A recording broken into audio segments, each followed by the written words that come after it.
కాంగ్రెస్ ప్రభుత్వం అధికారంలోకి వచ్చి సంవత్సర కాలం గడిచిపోయిన తరుణంలో విజయోత్సవాలు చేసుకోవాలని రేవంత్ రెడ్డి గారు ఒక ప్రకటన చేశారు.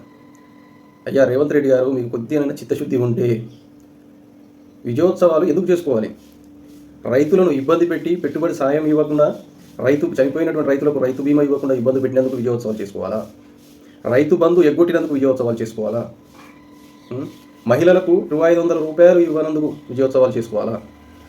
ఈరోజు పెన్షనర్లకు 4000 పెన్షన్ అన్నావు, 2000 పెన్షన్తో సరిపెడుతున్నావు, అందుకు విజయోత్సవాలు చేసుకోవాలా? లఘుచర్ల బాధితులు కోట్ల చుట్టూ తిరుగుతున్నందుకు విజయోత్సవాలు చేసుకోవాలా? చిన్నపిల్లలు హాస్టల్లో తమ ప్రాణాలను కోల్పోతున్నందుకు విజయోత్సవాలు చేసుకోవాలా? ఇలా విద్యా వ్యవస్థ ఏ విధంగా ఉంది? గురుకులాలు అంటే క్యూ కట్టిన టైం నుండి నేడు హాస్పిటల్లో బెడ్ దొరకాలంటే భయపడే రోజులకు తీసుకొచ్చావు విద్యా వ్యవస్థను, గురుకుల వ్యవస్థను.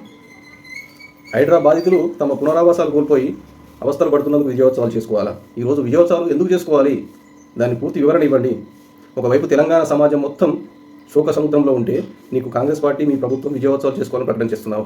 కొంచెమైన పాలనపై చిత్తశుద్ధి ఉంటే ఇప్పటికే ఒకవైపు పాలన గాడి తప్పి ప్రజలు అవస్థలు పడుతూ ఉంటే నీకు విజయోత్సవాలు చేసుకోవాలా రేవంత్ రెడ్డి? నీ భాషలోనే చెప్తున్నాను.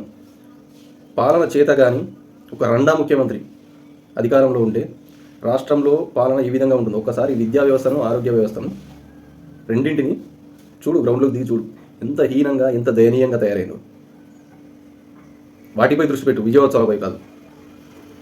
10 సంవత్సరాల తర్వాత కాంగ్రెస్ పార్టీ అధికారంలోకి వచ్చిందని విజయోత్సవాలు చేసుకోవాలా? దీనికోసం చేసుకోవాలి ప్రజలు విజయోత్సవాలు. సిగ్గులేని సన్నాసి.